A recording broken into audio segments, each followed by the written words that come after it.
ഒരിക്കൽ ഒരു മനുഷ്യൻ തലയിൽ കുറച്ച് ഈറക്കഷ്ണങ്ങളുമായി വിൽപ്പനയ്ക്ക് പോവുകയായിരുന്നു. അടുപ്പിലെ തീ ഊതാൻ പാകത്തിനുള്ള കഷ്ണങ്ങളാക്കിയാണ് താൻ വിൽപ്പനയ്ക്ക് പോയത്.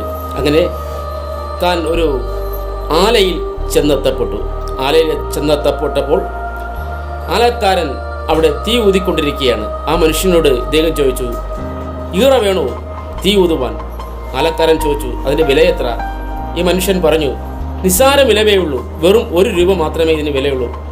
ആ ആലയിലെ മനുഷ്യൻ അതിന് 1 രൂപ കൊടുത്ത് അതിനെ മേടിച്ചതിന് ശേഷം അതിൻ്റെ ഒരു സൈഡ് താൻ അടച്ചിട്ട് ആലയിൽ നിന്നും ഒരു കമ്പി പഴുപ്പിച്ച് ഈ ഈറക്കഷ്ണത്തിൽ അവിടെയായിട്ട് ഒരു 7 ദൂരമിട്ടു. അതിനുശേഷം തൻ്റെ ചുണ്ടോട് ചേർത്ത് വെച്ച് അതിൽ ഊതി.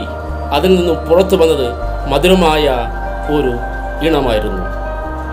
പ്രിയമുള്ളവരെ, ഇതുപോലെ നമ്മെ തലയിലേന്തി നടക്കുന്നവർ, പല മനുഷ്യരും നമ്മെ വില കുറച്ച് കാണുമ്പോൾ, നാം എത്തപ്പെടേണ്ട കരത്തിൽ, അതായത് ദൈവത്തിൻ്റെ സന്നിധിയിൽ നാം എത്തപ്പെടുമ്പോൾ, ദൈവം നമ്മെ ഗുണവും മണവും നിറവും ഉള്ളവനാക്കി മാറ്റും. ഈ ഈറക്കഷ്ണം അല്പം മുമ്പ് വരെ തീ ഊതുവാൻ വേണ്ടി മാത്രം ഉപയോഗിക്കപ്പെട്ടതായ ആ ഈറക്കഷ്ണം, അതിൻ്റെ വില വെറും 1 രൂപ മാത്രം. പക്ഷേ അത് ഒരുവന്റെ കയ്യിൽ കിട്ടിയപ്പോൾ അതിൻ്റെ സ്ഥിതിക്ക് മാറ്റം വന്നു, അതിൻ്റെ വിലയ്ക്ക് മാറ്റം വന്നു. അതുപോലെയാണ് നാം ക്രിസ്തുവാകുന്നവൻ്റെ കരങ്ങളിൽ നാം എത്തപ്പെടുമ്പോൾ നമ്മുടെ നിറം മാറുന്നു, മണം മാറുന്നു, ഗുണം മാറുന്നു.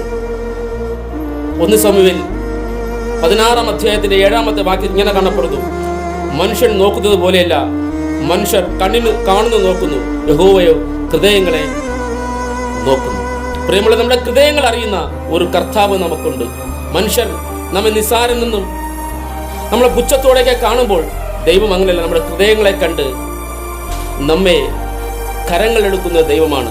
ആ ദൈവത്തിൻ്റെ സന്നിധിയിൽ നമ്മുടെ ഹൃദയങ്ങളെ പകർന്നു കൊടുക്കാമോ? നിന്റെ വേദനകൾ അറിയുന്ന, നിന്റെ കണ്ണീർ കാണുന്ന ഒരു ദൈവമുണ്ട് നമ്മുടെ സ്ഥിതിക്ക് മാറ്റം വരുത്തുവാൻ. ആ ദൈവം ഓരോരുത്തരും അനുഗ്രഹിക്കട്ടെ, സഹായിക്കട്ടെ എന്ന് പറഞ്ഞുകൊണ്ട് എൻ്റെ വാക്കുകൾ ഇരിക്കുന്നു. നല്ലൊരു ദിവസം നേരുന്നു. ആമേൻ, ആമേൻ, സ്തോത്രം.